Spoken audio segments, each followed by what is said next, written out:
नमस्कार। आदर्श coaching classes में आप सबका स्वागत है। दोस्तों, आज हम क्लास 12 के एनसीईआरटी मैथ का एक्सरसाइज 3.2 के प्रश्न नंबर 3 से सवाल को आगे बढ़ाएंगे। आप इसे ध्यान से देखिए और अंत तक देखिए। भले ही आप लोग इस चैप्टर को पढ़ चुके हों, लेकिन फिर भी इसको आपको देखने से आपका अनुभव जो है जरूर मिलता जाएगा।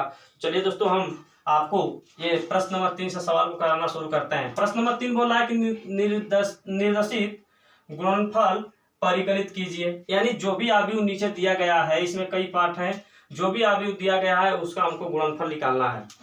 दो अवयव है, एक अवयव है, एक अवयव है। ये दो अवयव गुणनफल कब संभव होता है बताइए। इसमें दो पंक्ति है, दो स्तंभ है, इसका मतलब है दो का राशि दो कोटि का अवयव है। ये भी हमारा दो का राशि दो कोटि का अवयव है। मैंने बताया था कि दो अवयव गुणनफल तब संभव होता है जब पहले अवयव का स्तंभ पंक्ति गुणे स्तंभ, यानी पहले अवयव का स्तंभ दूसरे अवयव के पंक्ति के बराबर हो। तो इससे जो प्राप्त होगा वो हमारा जो है पहले अवयव के पंक्ति और दूसरे अवयव के स्तंभ के जो है कोटि के अवयव हमें क्या होगा दोस्तों, प्राप्त होगा। अगर जो लोग ये वीडियो जो है इसके पीछे वाले वीडियो नहीं देखे हैं, प्लेलिस्ट में क्रमबद्ध इसका वीडियो सेव है, आप लोग देख लेंगे। ये सब चीजें आपको करने आ जाएगा। तो बताइए, इसका गुणा हम करने चलते हैं। अभी इसका कोई जरूरत नहीं है, आप गुणा करने सीख जाइए। कैसे गुणा होता है देखिए ध्यान से। पहली पंक्ति का पहले स्तंभ में हम लोग गुणा करेंगे। तो पहली पंक्ति का पहले स्तंभ में पहले आप गुणा कीजिए। तो ए का इस ए में गुणा किया जाएगा तो हमारा क्या आएगा, ए में ए का गुणा होगा हमारा ए स्क्वायर होगा। इस बी का इस बी में गुणा करेंगे। इसके बाद जो ही इसको करते हैं गुणा, ए का ए में गुणा करेंगे ए स्क्वायर, फिर प्लस हो जाएगा, फिर इस बी का इस बी में गुणा करेंगे तो हमारा क्या हो जाएगा दोस्तों, बी स्क्वायर। अब चलिए, पहली पंक्ति पहला स्तंभ हमारा हो गया। अब हम लोग करते हैं पहली पंक्ति दूसरा स्तंभ। तो पहली पंक्ति हमारा दे दिया है, दूसरा स्तंभ को गुणा करेंगे तब यहाँ पे लिखेंगे ए का इस दूसरे स्तंभ में गुणा करेंगे तो माइनस क्या हो जाएगा दोस्तों, ए बी। ए का इस बी में गुणा करेंगे तो माइनस ए बी, फिर प्लस लगा देंगे, फिर बी का इस ए में गुणा करेंगे तो हो जाएगा हमारा क्या, ए बी। फिर यहाँ पर देखिए दूसरा पंक्ति पहला स्तंभ, दूसरा पंक्ति हमारा माइनस बी ए है और पहला स्तंभ ए और बी है। तो पहले माइनस बी का ए में गुणा कीजिए आप तो हो जाएगा माइनस ए बी, फिर प्लस लगा दीजिए आप, इस ए का बी में गुणा कीजिए तो हो जाएगा प्लस ए बी। अब चलते हैं इसी प्रकार दूसरे पंक्ति दूसरे स्तंभ में। तो माइनस बी का इस माइनस बी में गुणा करेंगे तो प्लस बी का स्क्वायर हो जाएगा, और इस ए का ए में गुणा करेंगे तो ए का स्क्वायर दोस्तों हमारा हो जाएगा। तो आप बताइए, माइनस ए प्लस कट जाएगा, ए माइनस और ए प्लस कट जाएगा। इसका मतलब हमारा निकल कहाँ का आंसर, ए स्क्वायर प्लस बी स्क्वायर, और यहाँ पर बच गया जीरो, और यहाँ पर जीरो और इधर हो जाए, इसको भी क्रमबद्ध कर दिया जा सकता है, ए स्क्वायर प्लस बी स्क्वायर। ये हमारा क्या निकल गया दोस्तों, प्रश्न नंबर पहले का, प्रश्न नंबर तीसरे का पहले पार्ट का पहला हल ये निकल गया, या हमारा आंसर एक निकल गया। अब हम लोग इसके दूसरे पार्ट के हल को करते हैं। बहुत ही इंपॉर्टेंट है, इसको आप लोग देखिएगा, बहुत जरूरी है इसके दूसरे पार्ट का हल, क्योंकि इसमें मैं समझाऊंगा आपको बहुत बेहतरीन तरीके से। आप लोग देखिए, ये दूसरा क्वेश्चन बोल रहा है कि एक अवयव दिया है 1 2 3, और दूसरा अवयव दिया है 2 3 और 4। 2 3 और क्या दोस्तों दिया है, 4। इन दोनों का आपस में गुणा करना है। तो सबसे पहले आप ये बताइए कि दो अवयवों को गुणा कब संभव होता है, जब पहले अवयव का स्तंभ, इसमें 3 पंक्ति है और एक स्तंभ है, देख रहे होंगे 3 पंक्ति, छठी लाइन 3 है, स्तंभ कितना है 1। इसका मतलब कि पंक्ति 3 है, स्तंभ हमारे पास कितना है 1 है। इसमें पंक्ति 1 है, स्तंभ कितने हैं आप देखिए 3 है। मैंने बताया था कि दो अवयवों का गुणा तभी संभव होता है जो पहले का स्तंभ दूसरे के पंक्ति के क्या हो, बराबर हो। तो पहले जो है अवयव का स्तंभ दूसरे अवयव के पंक्ति के बराबर है कि नहीं है, ठीक है, तब जो प्राप्त अवयव होगा वो 3 कोटि का अवयव होगा। तो इसको देखते हैं कैसे इसका गुणा करेंगे। देखिए दोस्तों, यह मैं मिटा देता हूँ, 3 कोटि का अवयव आपको मिलेगा। आप देखिए अब कैसे ये मिलता है। अब पहला पंक्ति पहला स्तंभ, पहला पंक्ति का पहला स्तंभ में गुणा करेंगे, फिर पहले पंक्ति का दूसरे स्तंभ में गुणा करेंगे, फिर पहले पंक्ति का तीसरे स्तंभ में गुणा करेंगे, यानी पहला पंक्ति पहला स्तंभ यानी 1 गुणते 2, पहला पंक्ति दूसरे स्तंभ यहाँ पर लिखा जाएगा 1 गुणते 3, पहला पंक्ति तीसरा स्तंभ यानी 1 गुणते 4। यहाँ पर देखिए दूसरा पंक्ति पहला स्तंभ 2 गुणते 2, दूसरा पंक्ति दूसरा स्तंभ 2 गुणते 3, दूसरा पंक्ति तीसरा स्तंभ 2 गुणते 4, तीसरा पंक्ति पहला स्तंभ 3 गुणते 2, तीसरा पंक्ति दूसरा स्तंभ 3 गुणते 3, तीसरा पंक्ति तीसरा स्तंभ 3 गुणते 4। देखिए दोस्तों ये हमारा निकल गया, गुणा हो गया। अब आराम से इसको गुणा कर लेंगे। आपका देखिए 3 के रस 3 कोटि का भी निकल जाएगा। 2 एकम 2, 3 एकम 3, 4 एकम 4, 2 दूना के 4, 3 दूना के 6, 4 दूना के 8, 3 दूना के 6, 3 तिली के 9, 3 चौके 12।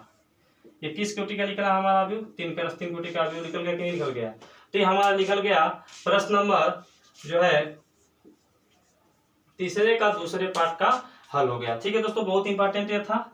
इसको आप लोग, इसमें आप लोग कंफ्यूजन हो जाएंगे, इसलिए क्वेश्चन को आप लोग ध्यानपूर्वक देखिए। फिर अगला जो है इसमें का एक क्वेश्चन और भी है। मेरे हिसाब से आप लोग इसमें के सभी क्वेश्चन को आप लोग कर सकते हैं। फिर भी आप लोग को जो है कोई क्वेश्चन फंस जाए तो आप लोग कमेंट कर दीजिएगा। एक क्वेश्चन और आपको मैं बता देता हूं। देखिए यहाँ पर प्रश्न नंबर तीसरे का तीसरा पार्ट, तीसरे का तीसरे पार्ट का हल आप देखिए। तीसरे का तीसरे पार्ट का हल कह दिया है क्या कि 1 - 2, 2 3 में गुणा हमको करना है किसका दोस्तों?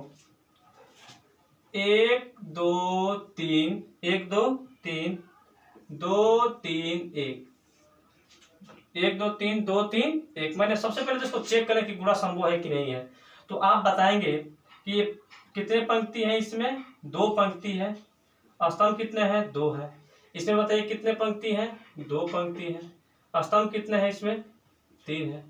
मैंने बोला है क्या कि पहले पंक्ति का स्तंभ दूसरे, पहले आव्यूह का स्तंभ दूसरे आव्यूह के पंक्ति की जो है संख्या क्या होना चाहिए? हमारा बराबर होना चाहिए। इसका मतलब कि गुणा संभव है।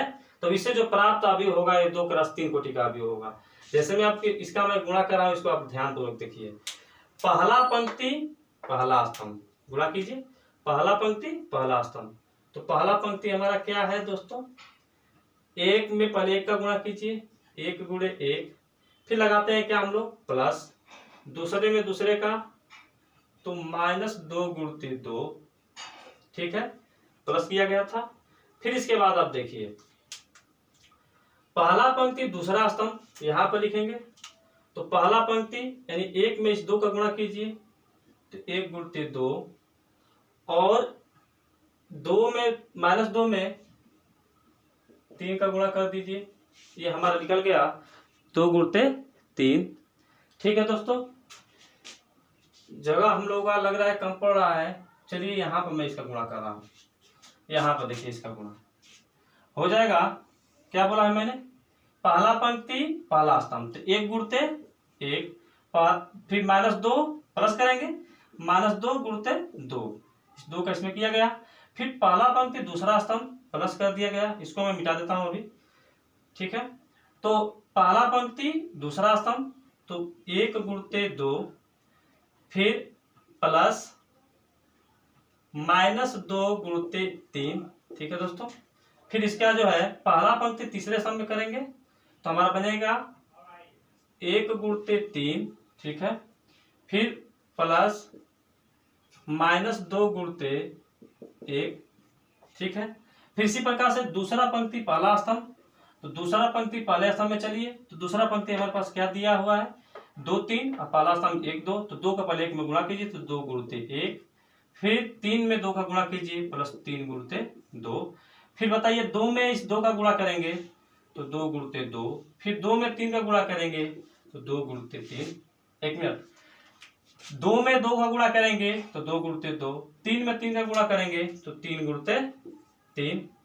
फिर यहाँ पर देखिए इस 2 में इसका गुणा करेंगे, गुणा 2 में 3 का गुणा करेंगे तो 2 गुणते 3, और 3 में 1 का गुणा करेंगे तो 3 गुणते 1। मेरे हिसाब से सब गुणा सही किया गया, हम लोग किए हैं। पहला पंक्ति पहला स्तंभ, ठीक है, कोई दिक्कत नहीं है। पहला पंक्ति दूसरा स्तंभ, ठीक है, कोई दिक्कत नहीं है। पहला पंक्ति तीसरा स्तंभ, ठीक है, इसमें भी कोई दिक्कत नहीं है। दूसरा पंक्ति पहला स्तंभ, सही है। ठीक है दोस्तों, फिर दूसरा पंक्ति दूसरा स्तंभ, सही है, कोई दिक्कत नहीं, सब सही किया गया है गुणा। अब इसका आंसर निकल जाएगा। तो 1 है, ये 1 में 1 का गुणा 1, और -2 और +2 में गुणा जब हम करेंगे तो -4, तो -4 में 1 अगर हम जोड़ेंगे तो यहाँ पर हो जाएगा -3। यहाँ पर 2 × 2 और -6 में से 2 घटेगा तो यहाँ पर -4 आएगा आंसर दोस्तों। फिर इसके बाद 3 में -2 जाएगा तो यहाँ पर हो जाएगा कितना 1। फिर यहाँ पर 2 और 6 8 हो जाएगा। फिर 2 दूना के 4 और 9 4 9 कितना हो जाएगा दोस्तों हमारा 9 4 13। फिर 6 और 3 6 3 9। ये हमारा क्या निकल के आ गया है प्रश्न नंबर तीसरे का तीसरा पार्ट का सॉल्यूशन हम लोग निकाल कर